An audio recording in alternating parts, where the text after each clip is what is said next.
اور پھر رزق اور مال کی برکت کے اعتبار سے، اور وہ ہے زیارت وارثہ کی مسلسل تلاوت۔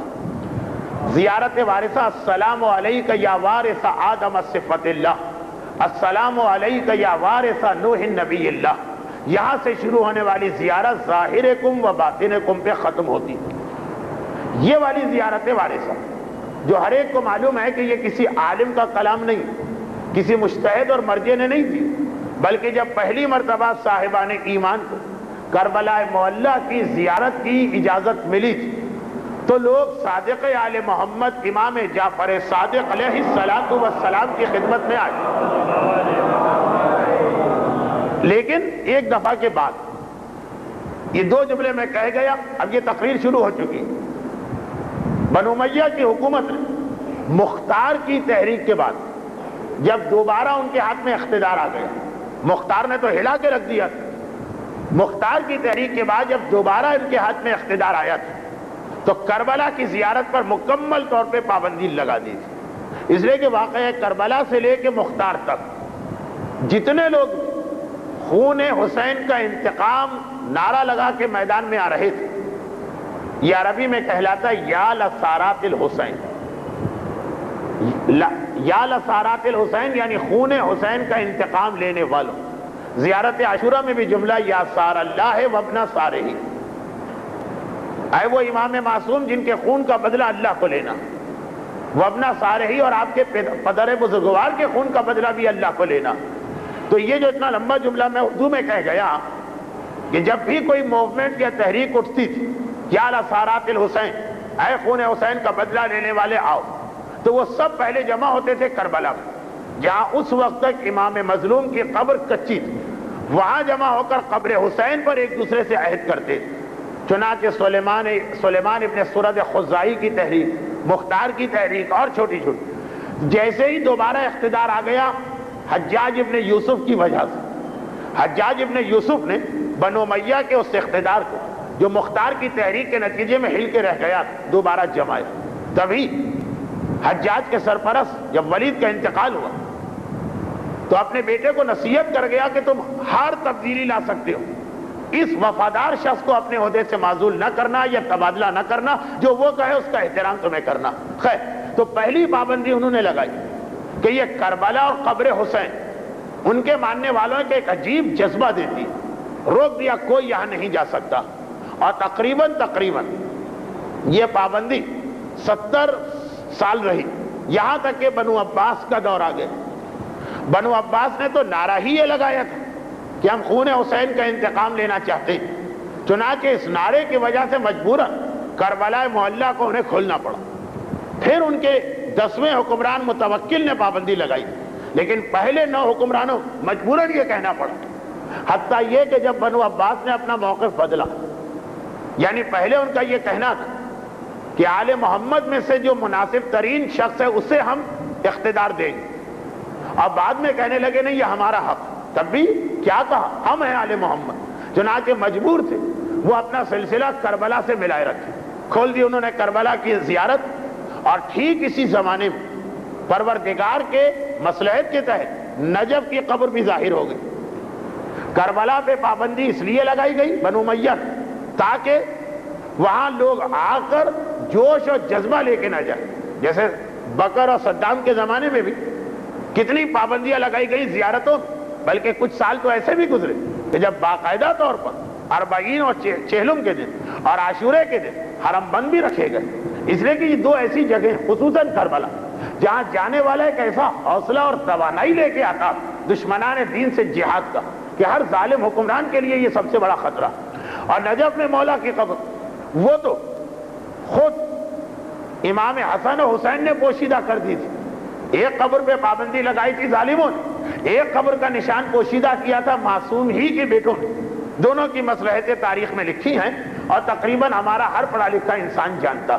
نجف کی حد تک تو ہر ایک کو پتا، جو تھوڑی بہت معلومات میں کمی تھی گزشتہ سال 1.5 سال سے افغانستان کے شہر مزار شریف کی تاریخ جو کبھی CNN پہ آ رہی ہے اور کبھی پاکستان کے ٹیلی ویژن پہ آ رہی ہے، کبھی اخبارات میں آ رہی ہے، اس سے یہ مسئلہ اور واضح ہو گئے کہ حسنین بابا کی قبر کا نشان جان بوجھ کے اس طرح سے پوشیدہ کیا تھا کہ ان کے قریبی چاہنے والوں کو بھی پتہ نہ چلے. اور یہ دونوں چیزیں جب بنو عباس کا دور آیا تو وہ چاہتے کہ نہ چاہتے علی اور حسین کی شخصیت کو انہیں ماننا پڑ رہا تھا, کیونکہ وہ اپنا دعویٰ ہی یہ کر رہے تھے ہم ہیں آل محمد.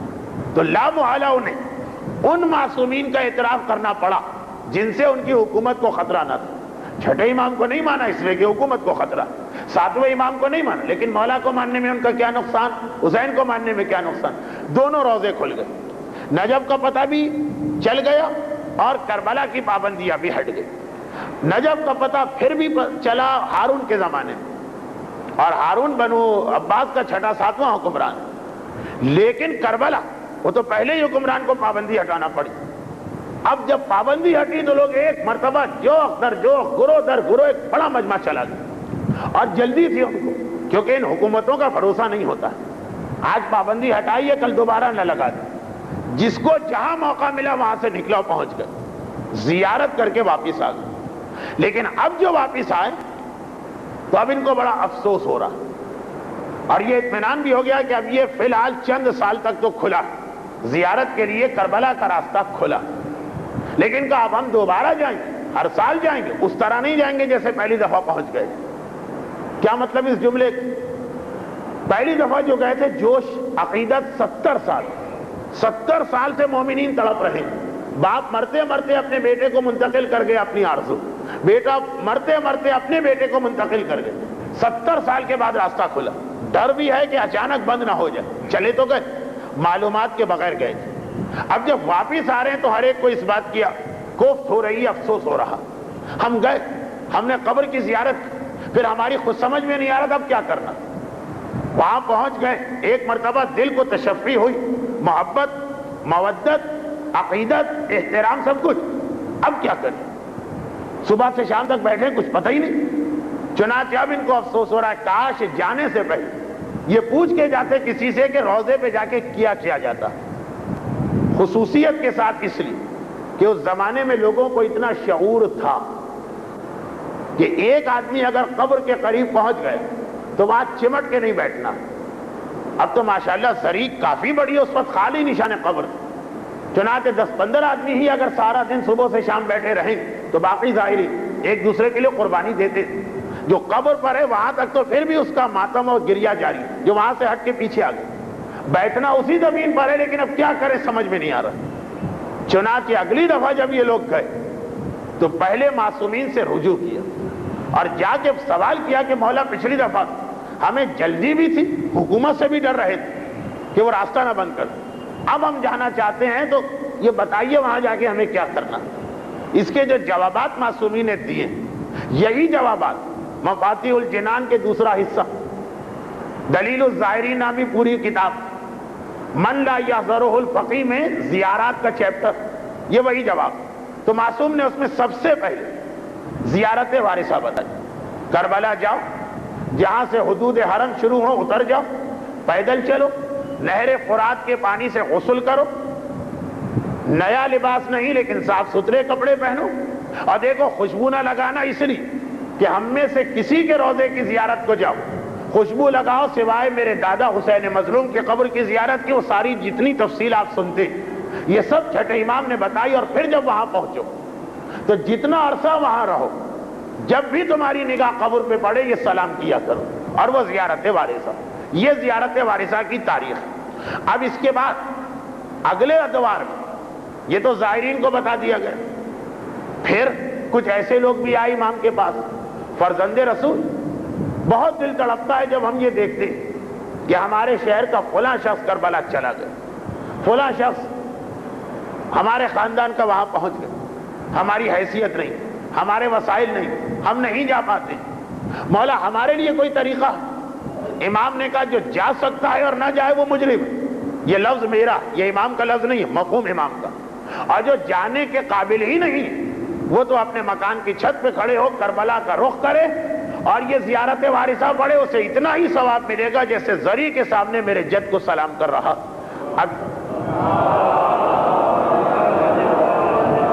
اب یہ زیارت وارثہ کا دائرہ ذرا پھیلا دیا. پہلے ان کو بتایا گیا جو براہ راست قبر پہ پہنچنا چاہتے ہیں, اب جب لوگوں نے سوال کیا، دیکھیں بعض چیزیں ایسی ہوتی ہیں کہ اس وقت بتانا مناسب ہوتی ہے جب خود لوگوں میں خواہش پیدا ہو. لوگوں میں خواہش نہیں ہے، ان کو ایک حکم بتا دیا جائے، سرسری لاپرواہی سے سنا جائے گا. امام انتظار کر رہے ہیں کہ ایسا زیارت کا ماحول بنے کہ نہ جانے والا تڑپے اپنی اس محرومی پر. پھر اس کو جواب دیا گیا، چنانچہ یہ مسئلہ بھی حل ہوا کہ دور اور نزدیک کہیں سے اگر اپنے مظلوم امام کو سلام کرنا ہو. زیارت کیا ہے؟ زیارت ہے سلام. جیسے آمنے سامنے ہم ایک دوسرے کو کہتے ہیں السلام علیکم، اس طرح یہ سلام. اب زیارت وارثہ مزید اس کی اہمیت واضح کرنا تھی تو معصوم بعض ان مومنین کو بتایا جو دشمنان اہل بیت کے علاقوں میں گھرے ہوئے تھے. بنو عباس کے آنے کے بعد بعض علاقے خاص طور پہ دشمنی اہل بیت کا گڑھ بنا دیے گئے. اب لوگ آئے، ان کا کوئی سوال زیارت کا نہیں. مولا حالات بہت نازک، کسی وقت بھروسہ نہیں کب گھر پہ حملہ ہو جائے، سارا گھرانہ مار دیا جائے. اور عموماً محبان اہل بیت کا جب قتل عام ہوتا وہ عام قتل عام سے الگ ہوتا. آغا محسن الحکیم علی اللہ مقامہ کا ایک بڑا دلچسپ جملہ جو سمجھ جائیں ان کے لیے دلچسپ ہے، کچھ لوگوں کے تو سر پہ سے گزر جاتا. وقت نہیں ہے میں سمجھاؤں، لیکن دوہرا دوں.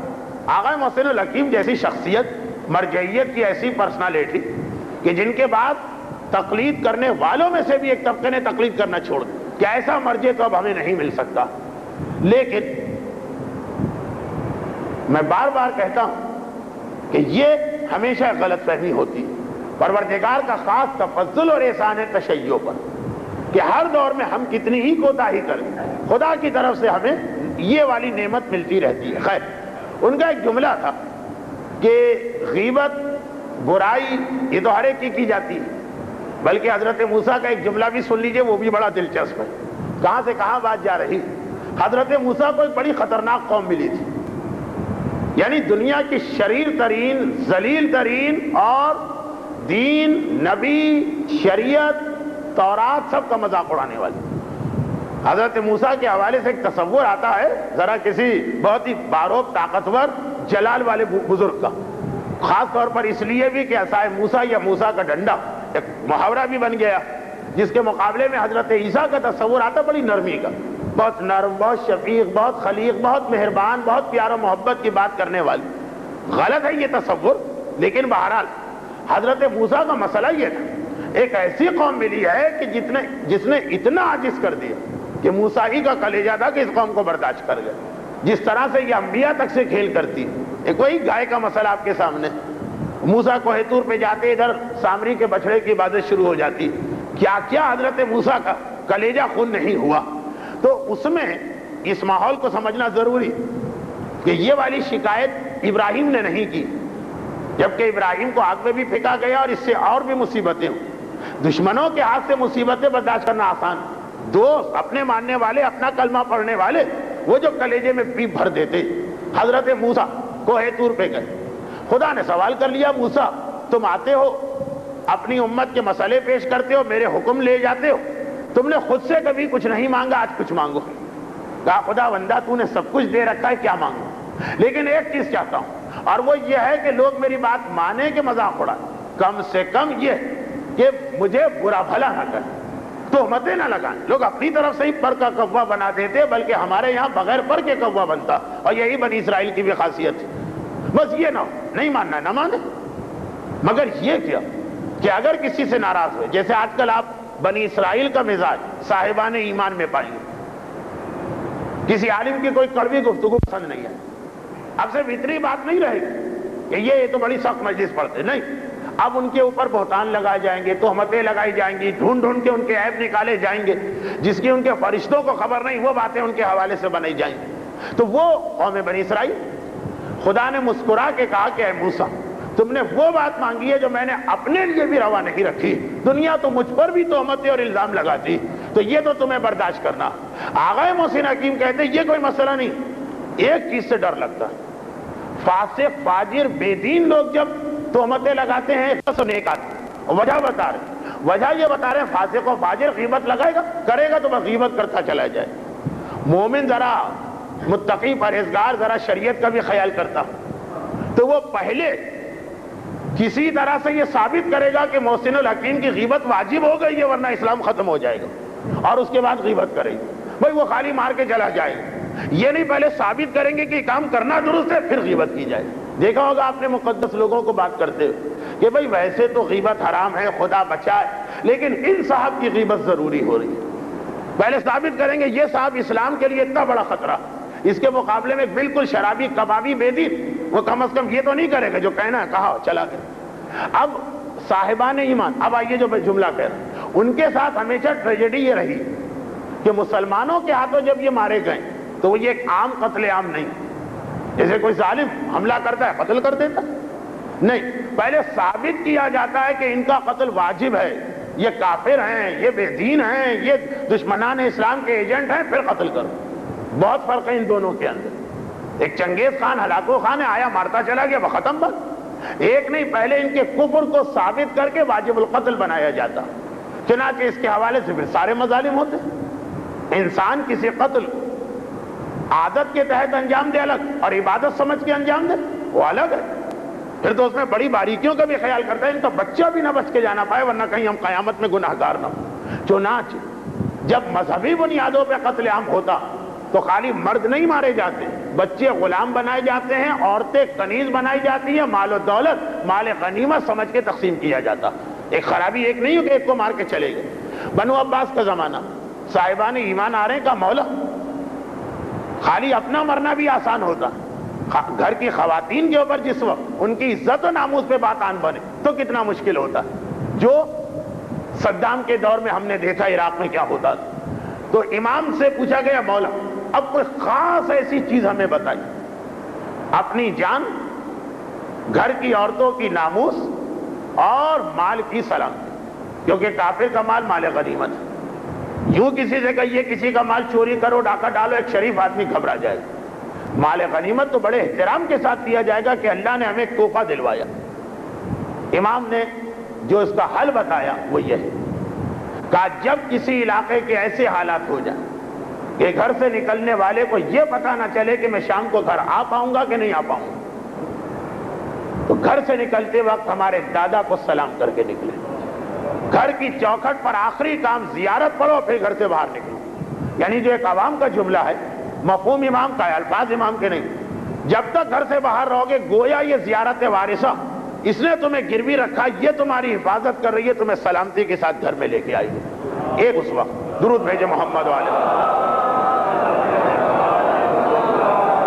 اور ایک مرتبہ چوتھی بات آگے۔ اب دیکھیں یہ زیارت وارثہ کے حوالے سے ترتیب آگے بڑھ رہی ہے۔ جانے والے زائر نے سوال کیا، وہ ایک حدیث کہ کئی سالوں کے بعد مسلسل قافلہ زیارت دیکھ کے تڑپ اٹھنے والے نے اپنی محرومی پہ سوال کیا، گھر میں سے پڑھو۔ پھر کسی نے آ کے یہ حدیث آ رہی ہے 7ویں اور 8ویں امام کے زمانے کی، جان و مال کے لیے سوال کیا یہ الگ۔ پھر ایک آخری سوال، یہ زیارت وارثہ کی ایک تاریخ ہے سرسری سی، اور وہ یہ کہ کسی نے پھر یہ ایک سوال کیا ایک آدمی نے کہ مولا حالات بڑے عجیب، اب یہ وہ والا مسئلہ نہیں ہے کہ دشمنان اہل بیت سے خطرہ، برکت نہیں ہے پیسے میں، مولا محنت بہت کرتا ہوں، کوشش بہت کرتا ہوں، کاروبار نہیں چل پاتا، کچھ چیزیں انسان کے اختیار سے باہر ہوتی، اور واقعاً کاروبار کے اندر اتنا رسک ہے کہ جس کی وجہ سے لوگ جوئے کی طرف جاتے ہیں۔ ایسی اسکیموں میں پیسہ لگوانا جس میں کوئی رسک نہ ہو، ایسے شیئرز خریدنا جس میں کوئی رسک نہ ہو، اور اسلام کے مزاج کے خلاف ہے، وہ جوا ہے یہ کاروبار، وہ حرام ہے یہ حلال، اس سے اللہ ناراض ہے، اس سے اللہ اتنا خوش ہے کہ اسے سنت انبیاء قرار دی۔ جس کاروبار میں رسک ہوتا ہے اسی کے بارے میں کہا گیا، رسک خطرہ اسی کے بارے میں کہا گیا کہ برکت کے 9 حصے اللہ نے تجارت میں رکھے، ایک حصہ ملازمت میں رکھا۔ خیر، اب راوی نے آ کے کہا لیکن مولا وہ برکت مل نہیں رہی، کوشش محنت اس میں کوئی کمی نہیں، بعض چیزیں اپنے اختیار میں نہیں ہوتی۔ اس وقت اسلام نے ایک الگ سے ایک بات بتائی کہ جب ایسا مسئلہ ہو تو پہلے چیک کرو کہ کہیں تمہارے ہاں کوئی حرام اور گناہ تو نہیں آ رہا۔ حرام اور گناہ برکت اڑانے والی چیز ہے، چاہے کوئی مانے کہ نہ مانے، اور اگر وہ کچھ نہ ہو تو پھر یہ روایت مولا کیا کیا جائے؟ امام نے وہی جواب دی، کہا جس وقت گھر سے باہر نکل رہے اپنے روزگار پہ جانے کے لیے، آخری کام جو کرو وہ میرے جد کی زیارت پڑھو اور پھر جاؤ، اور یہ زیارت پڑھ کے جا کے دکان کھولو، پھر دیکھو اللہ تمہیں کیسی برکت دیتا۔ اسی کے اندر وہ جملہ، زندگی میں تمہارا ہاتھ کبھی پیسے سے خالی نہ رہے گا، برکت والے پیسے سے۔ لفظ برکت ذہن میں رکھیے، 2 دفعہ میں نے یہ کہا۔ اس کے حوالے سے ایک بات کرنا ہے آئندہ، تو وہ خواتین کے سوال کا جواب ہے اس کے بعد۔ اچھا، اب میں ایک بات یہ بتا دوں کہ کراچی کے ان حالات میں نے خود بھی اس پہ عمل کیا اور بہت سارے صاحبان ایمان کو بتایا۔ ابھی پنجاب کے حالات بڑے نازک ہوئے تھے، 3-4 جگہوں سے میرے پاس فون آئے اور وہاں پہ میں نے یہ بات بتائی تھی، تو بعد میں ان کے فون شکریہ کیا کہ واقعاً ہم نے اس کے فائدے کو دیکھا، جان کے حوالے سے اور مال کے حوالے سے۔ تو مثلاً 2 سال پہلے لاہور ہر سال میں دوسرا عشرہ پڑھنے جاتا ہوں، ہر ایک کو معلوم، تو وہاں پہ صبح کی ایک مجلس ہوتی ہے میکلو روڈ پر، 5 مجلسیں وہ ہوتی ہے، صبح 6 ساڑھے 6 کا وقت ہوتا۔ اس میں یہ بات اتفاقاً آ گئی، اس وقت کراچی کے حالات بڑے خراب تھے، اس میں یہ زیارت وارثہ کا ذکر آ گیا۔ اصل میں یہ ذکر آیا تھا خمس کے حوالے سے، زیارت پہ جانے کی ایک شرط ہے کہ خمس نکالو اپنے مال کا، اس میں پھر یہ ساری باتیں آ گئی اور یہ بات بھی آ گئی تھی مال کی برکت۔ تیسرے دن ایک صاحب بڑی خوشی کے عالم میں آئے اور پھولوں کا ایک ہار لے کر، ایام اعظم اور مٹھائی کا ڈبہ لے کر، اور ابھی 10واں بھی نہیں ہوا تھا امام کا۔ میں نے سمجھایا، ان کی سمجھ میں بات آ گئی، انہوں نے کہا ہم نے دوسرے انداز سے سوچا، اور خوشی کس بات کی کہا کہ مولانا 2 سال سے یہ شاہ عالمی میں میری دکان ہے، لاہور کی ایک بہت مشہور مارکیٹ ہے، اور بس 2 سال ایسے تھے کہ جیسے پھٹی ہوئی جیب میں پیسے ڈالے، پیسے میں پیسے لگا رہا ہوں، مکان بیچا، بیوی کا زیور بیچا، قرضے لیے اور پتہ نہیں سب کہاں جا رہا۔ اور اب یہ حالت تھی پرسوں کے دن جب میں آپ کی مجلس میں آیا تھا، تو یا تو مجھے خودکشی کرنا تھی یا مجھے لاہور سے بھاگنا تھا، اس لیے کہ لوگ تو مسئلہ شرعی کو نہیں جانتے کہ اگر کوئی آدمی واقعاً قرضہ واپس کرنے کے قابل نہ رہے تو اس سے قرضہ مانگنا حرام۔ ہاں، یہ دوسری بات کہ پہلے آپ اس سے پروف مانگیں گے، کیسے پتا چلا کہ واقعاً تم اس قابل نہیں، ورنہ تو ہر آدمی کہے گا میں اس قابل نہیں۔ لیکن اگر وہ ثابت کر دے تو جس کو آپ نے قرضہ دیا اس سے واپس مانگنا حرام اور گناہ، یہ ایک مسئلہ ہے اسلام کا۔ لیکن دونوں پہلوؤں کا خیال کرتے ہوئے تم ثابت کر دو کسی طرح سے، اور ثابت کیا جاتا ہے مجتہد یا اس کے وکیل کی عدالت میں، وہ ثابت کر دے پھر آپ نہیں مانگ سکتے۔ گناہ حرام، مانگا اس نے کہیں سے لا کے دے دیا، یہ پیسہ رزق حرام ہے۔ آپ کہیں یہ کیسے رزق حرام؟ ہم نے 10,000 اس کو دیے تھے، ہمارے 10,000 ملے۔ کبھی اپنا پیسہ واپس ملنا رزق حرام ہو جاتا۔ جیسے آپ کا مکان ہے، آپ نے کرائے پہ دے دیا، اب جتنے عرصے کا کرایہ نامہ ہے، اگر آپ زبردستی گھس کے وہاں 2 رکعت نماز پڑھیں گے، آپ کے مکان میں آپ کی نماز غلط ہے، حرام ہے، باطل ہے دوبارہ پڑھنا۔ اسی طرح کا یہ ایک بہت ہی اہم مسئلہ، مانگنا حرام ہے اپنا مال، اور جیسا میں نے کہا اس سے زیادہ خطرناک اس کے بعد کا جملہ، آپ نے مانگا، وہ شریف آدمی تھا، عزت والا تھا، ڈر گیا وہ اور اس نے کہیں سے انتظام کر کے دے دیا، آپ کے لیے یہ حلال نہیں ہوا۔ لیکن وہی ایک بات کہ پہلے وہ ثابت کر دے، ورنہ یہ مسئلہ اگر کہا جائے اچھا، اور اسی لیے روایت یہ ہے، روایت ہی نہیں مسئلہ بھی ہے کہ صدقہ کتنی اہم چیز ہے، کہ قرضے کا ثواب صدقے سے 18 گنا زیادہ ہوتا ہے۔ قرضہ دینا زیادہ بہتر ہے صدقہ دینے سے، ثواب کے اعتبار سے، ثواب کے اعتبار سے، کیونکہ اس میں رسک کا انوالومنٹ ہے۔ صدقہ تو آپ یہی سوچ کے دیتے چلا گیا، اسی لیے اس کی رقم ہمیشہ چھوٹی ہوگی۔ قرضے میں اتنا ثواب ملتا ہے، اس کا ایک ریزن یہ بھی بتایا گیا کہ اس میں رسک انوالو ہے، ہو سکتا ہے آپ کو واپس نہ ملے۔ تو وہ والا قرضہ جس میں آپ کا میں تو کسی طرح حلق میں انگلیاں ڈال کے نکلوا لوں گا، یہ حرام اور گناہ۔ خیر بات کہیں سے کہیں، تو حالات مسئلہ شرعی اپنی جگہ، حالات تو ایسے نہ تھے، کہا یا تو میں خودکشی کر لینے والا تھا اور یا پھر میں بھاگ جانے والا، لیکن اس دن گھر سے نکل چکا تھا، آدھے راستے میں تھا، یعنی مجلس آ گئے، مجلس سے سیدھا دکان جانا تھا۔ میں نے کہا یہیں سے پڑھ کے چلو زیارت، اور 2 دن کے اندر اندر ایک ایسا انقلاب آ گیا کہ مجھے خود یقین نہیں آتا، میرے مسئلے حل نہیں ہوئے، لیکن اتنی تیزی کے ساتھ تبدیلی ہوئی کہ اب مجھے اپنے سروائیو ہونے کا یقین ہو گیا، اور واقعا ہر سال وہ بیچارے بڑی عقیدت سے اس مجلس میں آتے ہیں اور بتاتے ہیں کہ روز بروز ان کی حالت اچھی ہو رہی ہے۔ یہ واقعہ کراچی میں بھی میں نے 2-4 جگہ پڑھا، اور یہاں 100 میں سے 100، یہ تو ناممکن ہے لیکن جہاں بھی پڑھا گیا 90% نے یہی کہا کہ اس سے فائدہ ضرور ہوا۔ زیارت وارثہ، اچھا اب زیارت وارثہ اتنی فضیلت کے بعد ایک آخری بات اور سن لیجیے، اس بات کی وضاحت ضروری ہے آخری بات کی، لیکن اگر وضاحت کا موقع نہ ملا تب بھی بغیر وضاحت کے بھی ایک مکمل پیغام۔ زیارت وارثہ اب اسلام جو اتنا زیادہ اہم بنا رہا ہے، اہم ماننے والوں کو بھی اس کی اہمیت بتائی جا رہی ہے۔ جب اپنا ذاتی فائدہ شامل ہو جائے تو چیز زیادہ اہم لگنے لگتی ہے۔ لوگ خمس نہیں دیتے، لیکن اگر آپ بتا دیجئے کہ صدقہ کرو تو اللہ تمہیں برکت دے گا، صدقہ لوگ دے دیتے۔ لوگ واجب نمازیں نہیں پڑھتے، امتحان پاس ہونے یا رزق کی برکت کی 2 رکعت نماز بتائیے وہ ضرور پڑھتے ہیں، وہ واجب چھوڑ کے یہ کیوں پڑھ رہے ہیں؟ لوگ واجب روزے نہیں رکھتے، سنتی روزے رکھتے ہیں جو وہاں تو ہے بھی باطل، فقط اس لیے کہ وہ عبادت اچھی لگتی ہے جس میں اپنا کوئی فائدہ۔ واجب عبادتوں میں تو تصور یہ ہے کہ وہ تو سوکھی سوکھی عبادت ہے، اس میں کیا ملتا ہے؟ ہاں اگر رزق کی عبادت ہے 2 رکعت نماز، اس میں فائدہ۔ واجب روزے میں کیا کچھ بھی نہیں، خدیر کے روزے کا اتنا ثواب بتایا، اصل چیز وہ ثواب۔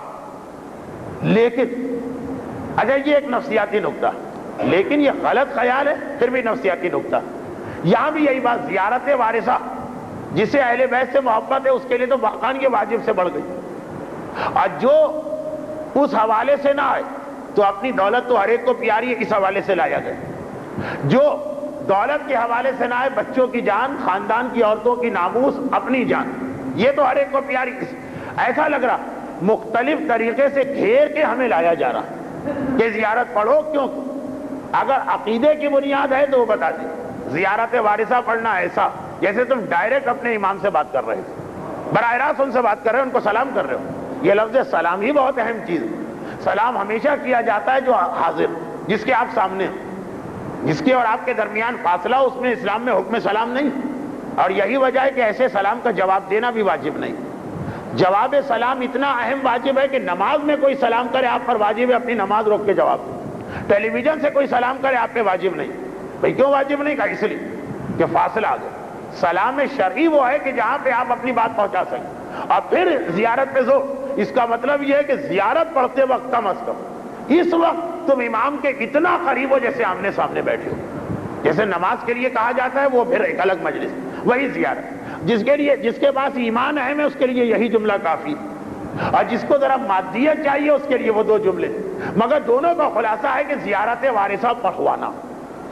اچھا اب کبھی اس حوالے سے دیکھیں کہ زیارت وارثہ اگر پڑھوانا تو اس میں کیا پیغام ہے کہ اللہ چاہتا ہے ہم سنیں۔ جیسے آج کا پہلا جملہ کیا آیا تھا آج کے درس کا، قرآن نے سورہ یوسف کو احسن القصص کیوں کہا؟ اس لیے کہ اس میں 32 ہمارے عملی زندگی کے پیغام کا احسن القصص کا ہر آدمی پڑھے گا، ایک عام سا واقعہ کا کوئی نہیں پڑھے گا۔ اسی طریقے سے آخری جملہ یہ زیارت وارثہ کا عام حکم آتا تو بہت سی ایسی زیارتیں نہیں، جب اتنے سارے ترغیبات، آج کل یہ لفظ استعمال ہو رہا ہے انسینٹیوز، گولڈن شیک کے حوالے سے اتنے سارے انسینٹیو ڈال دیے اسلام نے کہ اب زیارت پڑھیں گے۔ یقیناً اس زیارت کے اندر کوئی ایسا پیغام، اب واقعات اگر زیارت وارثہ کا ترجمہ ہی ہم سمجھ لیں، ہماری قوم میں ہونے والی بہت سی علمی اور مذہبی بحثیں ختم ہو جائیں۔ اس زیارت وارثہ ایک طرف جہاں فضائل حسین بتائے گئے، پہچانو حسین کو، حسین ہے کون، وہاں دوسری جانب مقصد حسین بھی بتایا گیا۔ کیا ہے مقصد؟ کیوں گئے تھے کربلا؟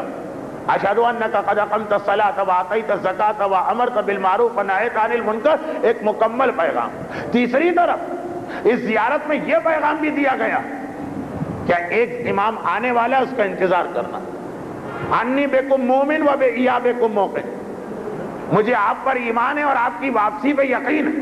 اور چوتھی طرف اس زیارت پہ یہ بتایا گیا کہ حسین کا اور حسین کے ماننے والے کا رشتہ کیا۔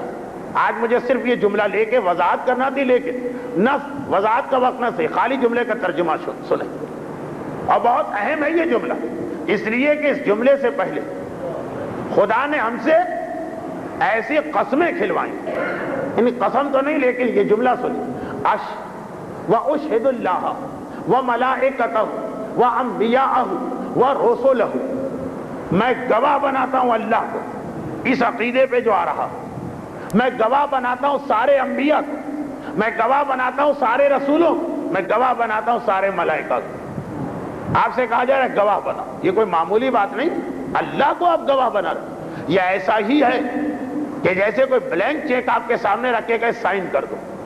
آپ گھبرا کے پوچھیں گے کس پہ سائن کروں, بتا تو صحیح رقم کیا. یہ ایسا ہی ہے کہ جیسے کوئی کورٹ پیپر لا کے رکھ دے بلینک کا, اس پہ سائن کر دو, اس کا مضمون ہم خود بھریں. آپ کبھی تیار نہیں ہوں, کبھی آپ تیار نہیں ہوں. ایک زیادہ سے زیادہ اس سے آپ کی ایک جائیداد جانے کا ڈر, اس میں آپ احتیاط کریں گے, نہیں بلینک پیپر پہ کیسے سائن. اور یہاں آپ کیا کہہ رہے ہیں کہ گویا بلینک پیپر پہ سائن کر رہے ہیں. اگر آپ نے وہ اگلا جملہ نہیں سمجھا, میں اللہ کو گواہ بنا رہا ہوں, بھئی کس مسئلے پر پتا ہے آپ کو, کس بات پہ آپ اللہ کو گواہ بنا رہے ہیں. اور دیکھیے لگا ایسا, اسلام اتنی ترغیب دینا چاہتا کہ ہم یہ جملہ ضرور پڑھ. کہا سنو 1,24,000 انبیاء کو گواہ بناؤ. ارے پہلے پتا تو چلے ہم کس چیز پہ گواہ بنا رہے ہیں. کبھی کوئی رکا, کوئی ٹھٹکا, کسی نے سوچا, کسی نے غور کیا کہ ہم کیا کہہ رہے ہیں.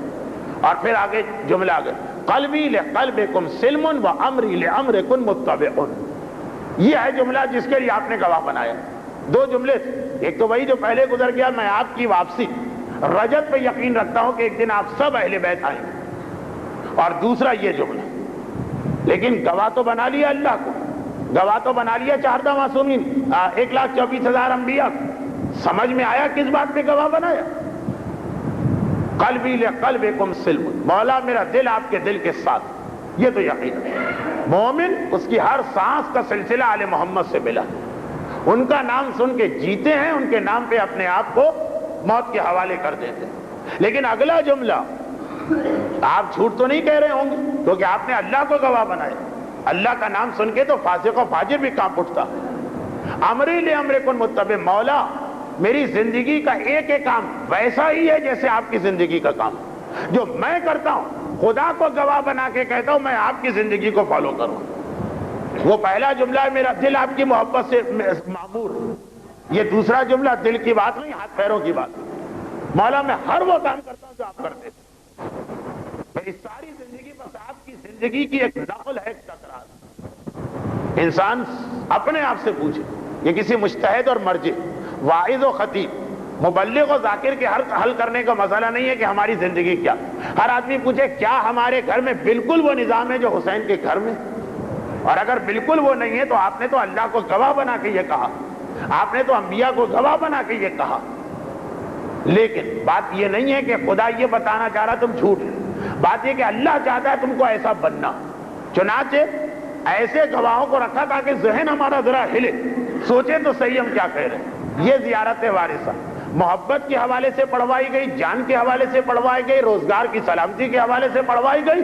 اور جب پڑھوا لی گئی تو ہمیں بتایا اللہ تمہیں کیسا دیکھنا چاہتا ہے, امام تمہیں کیسا دیکھنا, اور کب یہ کہہ رہے ہیں. دیکھیے ایک عجیب بات یہ, اس کے اندر اللہ گواہ بنے, ملائکہ بنے, انبیاء بنے, ائمہ گواہ نہ بنے. وہ نہیں بنے جو سب سے اہم ہے اللہ کے بعد. وجہ کیا, وہی جو جملہ کہے گی. ائمہ تو اس لیے نہیں بنے کہ آپ تو خود ان کے سامنے اتنا قریب ہیں کہ ان سے بات کر رہے ہیں, خود ان سے بات کر رہے ہیں. جب کسی سے بات کی جاتی ہے تو گواہ ہمیشہ بنایا جاتا ہے تیسرے کو. زیارت خود ڈائریکٹ آپ حسین مظلوم سے بات کر رہے ہیں اور کہہ رہے ہیں کہ مولا میری زندگی آپ کی زندگی کے مطابق ہے, اور پوچھ لیجئے اللہ سے, اللہ گواہی دے گا. یہ آپ کا ایک مکالمہ, ایک ڈائلاگ ہے امام معصوم سے. حسین مظلوم کے سامنے جا کر اتنی غلط بیانی. اب اس کے بعد دو جملوں میں سے ایک آپ کی زبان پہ آ سکتا. مجھے یاد ہے 2 سال پہلے میں نے اس سے ملتی جلتی ایک بات کہی تھی, تکرار ہو گئی تو کوئی حرج نہیں. اور وہ یہ ہے کہ اس کے بعد 2 جملوں میں سے ایک آپ کی زبان پہ آ سکتا. یا تو آپ کہیں گے اچھا یہ ہے زیارت وارث, اب تو مرتے مر جاؤں گا کبھی یہ نہیں پڑھوں گا. گویا آپ نے پورے مقصد پہ پانی پھیر دیا. اور یا آپ کہیں اچھا زیارت وارثہ ہمیں ایسا بنانا چاہتی ہے, کل سے ہم پوری کوشش کریں گے کہ جتنا بن سکتے ہم بنیں. اب ان میں سے ایک یزیدی فکر ہے, ایک حسینی فکر ہے, وہ آپ کو خود سمجھ جانا. لیکن امری لامرکم متبع, خواہش اسلام یہ ہے کہ تم ایسا بن کہ تمہاری زندگی کو دیکھ کر فخر سے کہا جا سکے کہ حسین کی زندگی دیکھنا ہے, اس حسینی کی زندگی دیکھنی. یہ اپنے ہر عمل میں جہاں تک اس کے بس میں ہے کوشش کرتا. امری لامرکم متبع, یہ آپ حسین مظلوم سے کہہ رہے ہیں. اور شروع میں یہ کہہ چکے کہ مولا مجھے پتا کہ آپ بہت مظلوم, سار اللہ ہے وابن سارے والوتر الموتور، آپ کے خون کا اب تک بدلہ نہیں لیا گیا۔ مولا مجھے معلوم ہے والوتر الموتور، اس کا ترجمہ کیا؟ آپ کو اکیلا چھوڑ دیا۔ کائنات کی اتنی عظیم شخصیت کا آپ کو مسلمانوں نے اکیلا چھوڑ دیا، کسی نے آپ کا ساتھ نہیں دیا۔ والوتر، عربی میں وتر کہتے ہیں اکیلے۔ نماز شب کی آخری رکعت بھی اسی لیے وتر کہلاتی ہے، وہ ایک رکعت ہے۔ والوتر الموتور، خون کا انتقام باقی ہے، آپ بہت مظلوم، یہ سب زیارت میں کہا گیا۔ آپ کے خون کا بدلہ کسی کو لینا، آپ تنہا رہے گئے، لیکن حسین پر جتنے بھی مظالم بشمول حسین کی تنہائی، یہ سب کربلا میں شروع نہیں ہوئے ہیں۔ ہمارے علماء نے ایک جملہ کہا جسے میں بہت سنبھل کے کہہ رہا ہوں، بلکہ ایک لفظ بدل بھی رہا ہوں۔ کلام علماء ہے اس لیے اختیار ہے، کلام امام میں تو اختیار نہیں۔ قتل الحسین بالمدینہ، اس دھوکے میں نہ رہنا کہ حسین 61 ہجری کی کربلا میں شہید کیے گئے۔ حسین کی شہادت تو کئی سال پہلے مدینے میں ہو گئی تھی۔ اگر اس وقت اہل مدینہ اتنے بے حس نہ ہوتے، اگر اہل بیت پر پہلا ظلم کرنے والے کا ہاتھ وہیں پکڑ لیا جاتا تو بات کبھی وہاں تک نہ پہنچتی۔ ظالم کو طاقت ملتی ہے لوگوں کی خاموشی سے۔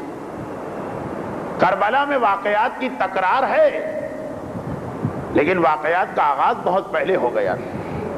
اگر ہم عاشور کی سپہر خیمے جلتے نظر آئے تو یہ آگ اس دن کی لگائی ہوئی نہیں تھی، یہ آگ تو اصل میں اس دن لگائی گئی تھی جس دن خانہ زہرا کو نظر آتش کیا گیا۔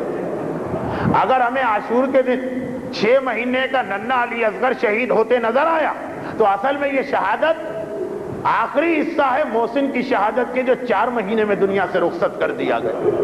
اگر ہمیں کربلا سے شام تک حسین کی بہن زینب، حسین کے بیٹے سجاد کی کمر پہ مسلسل کوڑے لگتے نظر آئے تو یہ سب کے سب بنیاد بنتا ہے وہ ایک کوڑا جو خاتون جنت فاطمہ زہرا کی کمر پہ مارا گیا۔ اگر ہمیں عابد بیمار کے گلے میں توق، ہاتھ میں ہتھکڑی، پاؤں میں بیڑی 1 سال تک نظر آئی تو اصل میں اس کا سلسلہ شروع ہوا اس رسی سے جو پہلے میرے مولا کے گلے میں باندھ کے بازار مدینہ میں گھمایا گیا تھا۔ کاش وہاں پہ ہاتھ روک لیا جاتا تو یہ سب نہ ہوتا۔ اور ایک بات اور سن لیجیے، اہل بیت کا ظلم، اہل بیت پر ہونے والا ظلم خالی جسمانی ظلم نہیں تھا۔ جسمانی ظلم میں کم تکلیف ہوتی ہے، ایسے ظلم تھے کہ اندر سے اہل بیت کو کھلا دیا ان مظالم۔ جوانی میں بڑھاپا کوڑے کھانے سے نہیں آتا، یہ وہ جو کلیجہ انسان کا جلتا ہے، جو دل پہ اس کے کیفیت گزرتی ہے۔ سجاد بھی اگر جوانی میں ایسے بوڑھے ہوئے کہ جب پلٹ کے مدینے آئے تھے محمد حنفیہ جن کے بھتیجے ہیں نہیں پہچان پا رہے، تو یہ نہیں کہا کہ کوڑوں نے مجھے بوڑھا کیا، یہ نہیں کہا بابا کے گلے میں چلتے ہوئے خنجر نے بوڑھا کیا، کہا الشام الشام الشام، زینب و کلثوم کی چادر چھن جانے نے مجھے بوڑھا کیا۔ اور اگر اسی مدینے میں فاطمہ زہرا جوانی میں بوڑھی ہوئی تھی تو وہ مسئلہ صرف اتنا نہیں تھا، بلکہ یہ تھا کہ زہرا نے 24 گھنٹے کے فرق کے ساتھ جو یہ دیکھا کہ 24 گھنٹے پہلے جس در کا اتنا احترام تھا، کل شہادت کی رات، پرسوں شہادت کی رات، دیکھیں ایک ایسا آدمی ہے جس کا گھر جس کا دل چاہتا ہے چلا آتا، اس کے گھر کا دروازہ کبھی توڑا جائے تو اسے جسمانی تکلیف ہوگی، وہ روحانی اذیت نہیں ہوگی۔ لیکن جس کے گھر کا دروازہ کل تک اتنا قابل احترام کہ 28 سفر اللہ کا رسول آخری سانسیں لے رہا، جسے موت کی غشی کہا جاتا، اگرچہ انبیاء ائمہ کے لیے یہ لفظ ہم استعمال نہیں کرتے، وہ کیفیت سے گزر رہا، اور اس وقت حجرہ سیدہ میں ہے، باپ کا سر بیٹی کی گود میں۔ ایک بار دروازے پہ دستک کی آواز آئی، زہرا نے پوچھا کون؟ جواب ملا کہ میں رسول سے ملاقات کرنا چاہتا ہوں۔ اور زہرا نے کہا میرا بابا اس وقت ایسی حالت میں نہیں، میرا بابا بے آرام ہوگا، چلے جا کسی اور وقت آ۔ تھوڑی دیر کے بعد پھر وہی دستک، وہی آواز، وہی سوال کا جواب، لیکن جب تیسری مرتبہ یہی ہوا تو ایک بار فاطمہ کو بھی جلال آ گیا اور کہا کہ اے آنے والے، میں نے تجھ سے 3 مرتبہ کہا میرے بابا کو آرام نہ کر، میرا بابا اس وقت کسی سے ملاقات نہیں کر سکتا۔ اللہ کے رسول نے آنکھیں کھولی اور کہا بیٹی فاطمہ اس کو منع نہ کر، اسے آنے کی اجازت دے دے، جب تک تو اجازت نہیں دے گی یہ قدم بڑھائے گا نہیں، مگر یاد رکھیے وہ آنے والا آج تک اس نے کسی کی دیوڑی یا چوکھٹ پر رک کر اجازت مانگی نہیں۔ عام آدمی کے گھر گیا، اولیاء خدا کے گھر گیا ہو، اوصیاء کے گھر گیا ہو، انبیاء کے گھر گیا ہو، موسیٰ اور عیسیٰ اور ابراہیم کے گھر گیا ہو، آج تک کسی جگہ رک کے اجازت نہیں مانگی ہے فاطمہ۔ یہ تیرے گھر کا احترام ہے، آنے والا اللہ کی طرف سے آ رہا ہے، لیکن جب تک تو نہ کہے وہ آگے نہیں بڑھے گا۔ اور جب زہرا نے اجازت دی تو ملک الموت آیا۔ اور خیر ملک الموت تو میں نے اس لیے کہا کہ یہ صرف 1 دن پہلے کا واقعہ، ورنہ ملک الموت بھی کیا حیثیت رکھتا؟ جبرائیل آتے ہیں اس وقت تک قدم آگے نہیں بڑھاتے جب تک کہ فاطمہ اجازت نہ دیں۔ اور جبرائیل بھی کیا حیثیت رکھتے ہیں؟ ارے افضل کائنات سید الانبیاء اور باپ بیٹی کے گھر آتا ہے، جب تک کہ پہلے بیٹی اجازت نہ دے بابا تشریف لائیے، پیغمبر دروازے پہ کھڑے رہیں گے، دستک پہ دستک دیں گے، بیٹی کی اجازت کے بغیر آگے نہ بڑھیں گے۔ وہ زہرا 1 دن پہلے جس نے یہ منظر دیکھا، اگلا دن گزرا، دروازے پہ لکڑیاں لا کے رکھی گئیں، کہا دروازہ کھولو ورنہ یہ دروازہ جلا کے کھولا جائے گا۔ زہرا کو یقین نہیں آتا، جہاں اللہ کا نمائندہ ملک الموت ٹھہر جائے، جہاں سید الملائکہ جبرائیل کے قدم پھٹک جائیں، جہاں میرے بابا میرے پوچھے بغیر نہ آئے، کس کی مجال ہے؟ مگر خالی دھمکی نہ تھی۔ جب دروازہ نہ کھلا تو دروازے کو جلایا گیا، جلتے ہوئے دروازے کو دھکیلا گیا۔ زہرا سامنے ہی کھڑی ہیں، ایک مرتبہ اپنا پردہ بچانے کے لیے دروازے کے پیچھے گئی، آنے والوں نے اس پہ اکتفا نہ کی، دروازے کو دباتے چلے گئے، یہاں تک کہ دروازے اور دیوار کے بیچ میں دب کر رسول کی بیٹی غش کھا کے زمین پہ گری، اور یہ سبب بنا کہ اس کا بیٹا محسن شہید۔ اسی پر اکتفا نہ کی گئی، ایک مرتبہ قنفذ نے کوڑا اٹھایا اور اس طرح سے رسول زادی کے جسم پہ کوڑا مارا کہ 95 دن بعد غسل خانے میں میرے مولا کا رونا سنیے۔ اے ابو حسن آپ کبھی نہ روئے، آج کیوں رو رہے ہیں؟ کہا 95 دن بعد بھی کوڑے کا زخم تازہ ہے۔ اے ارباب عزا میں ایک جملہ اور کہہ دوں، یہ کوڑا جسم پہ پڑا تھا اور دروازے نے زہرا کی پسلیوں کو اس طرح زخمی کیا تھا۔ اس کے بعد مرتے دم تک زہرا کبھی خود سے چلنے کے قابل نہ ہوئی، بستر سے مصلے پر آتی تھی اور مصلے سے بستر پر تمام تاریخیں لکھتی ہے 95 دن اس طرح چلتی تھی، ایک ہاتھ دیوار پہ ٹیکتی تھی، ایک ہاتھ سے زخمی پسلیوں کو سہارا دیتی تھی، اور بستر سے مصلہ اور مصلے سے بستر کا فاصلہ طے کیا جاتا تھا۔ اب روایت یہ ہے جب زہرا غشی کے عالم سے بیدار ہوئی، گھبرا کے عجیب عجیب مناظر دیکھے، ایک طرف اپنے بیٹے محسن کا جنازہ لاشا دیکھا، دوسری جانب اپنی زخمی کمر دیکھی، مگر ایک منظر دیکھ کے گھبرا گئی، یہ بھی بھول گئی وہ بھی بھول گئی۔ جب دیکھا حسین و حسن سر پیٹتے ہوئے ماتم کر رہے ہیں، ہائے بابا زینب زہرا گھبرا گئی، ارے میرا لال حسین رو دیا، حسین و حسن بیٹے کیا بات ہے؟ کہا بابا کے گلے میں رسی باندھی گئی ہے اور گھسیٹتے ہوئے گھر سے باہر مدینے کے بازاروں میں لے جایا گیا۔ بس اپنے زخم کو بھول گئی، ایک مرتبہ کھڑی ہوئی، بالوں کو کھولا، ابو الحسن کو چھوڑو ورنہ آج میں بد دعا کروں گی۔ سلمان فارسی کے ذریعے سے کہلوایا گیا، اے بنت رسول نانا کی امت تباہ ہو جائے گی، بد دعا نہ کیجئے گا۔ زہرا حسین کا رونا سن کر اپنی زخمی پسلیاں بھول گئیں، اپنی زخمی کمر بھول گئیں، اپنے بیٹے محسن کو ایک لمحے کے لیے بھول گئیں۔ سب برداشت کر سکتی ہوں، حسین کا ماتم برداشت نہیں کر سکتی۔ تبھی تو ارباب مقاتل نے لکھا جب وفات کی رات آئی اور اگلا دن آیا، فاطمہ کی میت تیار ہوئی، کفن پہنایا گیا، اور علی نے بیٹوں کو بلایا، حسن ماں کے پائنتی بیٹھے، حسین سرہانے آئے۔ ایک مرتبہ کفن میں ماں کو دیکھا، ہاتھوں کا پیالہ بنایا، ماں کا چہرہ ہاتھوں کے پیالے میں لیا، ایک ہی جملہ کہا، واہ غربتا واہ غربتا آج حسین اکیلا رہ گیا، آج حسین غریب الوطن ہو گیا، ہائے میری غربت، بس یہ جملہ سننا تھا۔ ایک مرتبہ بندے کفن کھلے، زہرا کے بازو باہر آئے، حسین کو سینے سے لپٹایا، حسین فاطمہ ہر مصیبت برداشت کرے مگر تیری غربت برداشت نہیں کر سکتی۔ اے زہرا آج تو شہر مدینہ ہے، علی جیسا مشکل کشا باپ موجود ہے، گھر کی چھت کے نیچے حسین، وہاں غربت نہ برداشت کر پائیں۔ ایک مرتبہ عصر عاشور تشریف لائیے، ارے اس وقت تو واقعاً حسین اکیلے رہ گئے۔